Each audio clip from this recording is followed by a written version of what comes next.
All right, everyone. The nation of Sudan has now undergone a coup in the last few days, which is that President al-Bashir has finally been forced out after, I believe, several decades of nonstop rule. He was considered quite corrupt. People were starting to protest and riot, so the military came in and said, well, we're not dealing with this shit anymore. You're no longer the El Presidente. The problem is, here's the problem. That's the good part. The good part is that there was a coup, ironically. The bad part is that instead of following what the liberals in the country want, they wanted the military to come in, get rid of him, and hold an election. The military, instead of saying, no, we're not going to leave, we're going to hold the country for 2 years. Now they're using the age-old excuse of there'll be instability if we don't, and, the wrong person might win, basically, sort of excuse. That's enraging people, and what that threatens is there may be more protests. You could see a genocide, because if the military refuses to relinquish power, and these people stay quite angry, you could have certainly enough instability to bring the country entirely to its knees. Now, it's not clear that that will happen. The hope is that the military will govern with a steady hand in that interim period. And what you typically see, though, here's the problem. What you typically see when a military removes a despot in some third world country is that they install another despot or an oligarchic sort of group of despots, military generals or bureaucrats that are kind of slimy and tied with them, seize power, and they simply appoint somebody who then becomes like the old despot. That is, they never actually leave. There's never actually an election. And then sometimes you get something which is not that much better, which is you get a fake democracy, right? You get an election, but it's like there's only one person on the ballot, or you get an election where you get harassed if you vote. You certainly don't have secret ballots. Or you get an election where Jimmy Carter has to come in and chastise people thereafter gently before going to kill the rest of the guinea worms. That's basically what happens. Unfortunately, that is probably going to be the fate of Sudan. Now, we see this is a region of the world that's been unstable for a very long time. When I was in high school, this is now some time ago, you had like the Janjaweed rebels, Darfur province.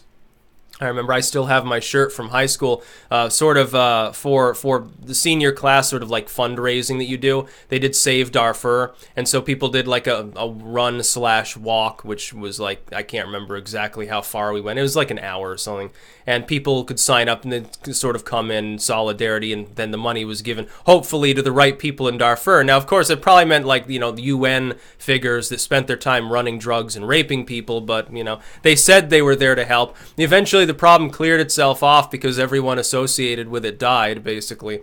But then they've had these other political problems and riots and all sorts of militants and all that shit. And it's quite common. The problem is Sudan has quite a few natural resources. There's a fairly decent amount of fuel there. There's a fairly decent proportion of at least decently arable land. It could be like another Nigeria if it really tried. The problem is that you don't have the political stability in place to create that. The problem is because of insurgency, terrorism basically, and political corruption, it hasn't developed the same way as like a Ghana or a Nigeria, some of these other countries that relatively, or Namibia, I think, are doing fairly well. Tanzania now actually beginning to develop, which actually is putting the government at odds with the Maasai people that have, been more pastoral, and they just want to, they make some sort of concoction out of cow blood mixed with cow milk. It's like probably really nutritious, but it doesn't sound very good. Have you ever seen the cow, what's it called? Just look up like cow tumor pop or cow abscess or something. That's where strawberry milk comes from, kids. Chocolate milk comes from brown cows, and strawberry milk comes from abscesses that they have to lance. I'm just joking. It's not that funny, but, what the fuck else am I supposed to say? The world's going to hell in a handbasket in many cases.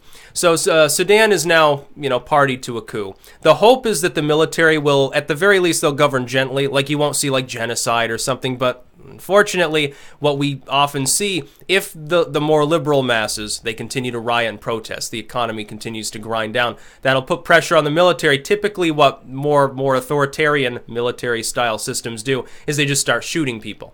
Oh, we'll solve the problem. We'll just wipe out everyone who disagrees with us. And that causes a death spiral. The economy goes downhill further. More people protest because now even people that were on the fence, they're pissed off at the military more. People eventually stay home. And then you have this delicate seeming calm where you just have another despot come in and take over. Sometimes you can have a counter-revolution. It could be that al-Bashir's people, rabble-rouse, like, well, the military is mistreating you worse than it was before. Rise up and throw them back out. We'll put El Presidente back in there if they don't execute him, which is always possible. So you've got a coup there. Rather unfortunate. Large and should be fairly prosperous nation that, never has really even gotten a toehold on an international stage because of a combination of nonstop intertribal warfare, you could call it, or at least interreligious warfare and other problems as well. That's about all. Peace out.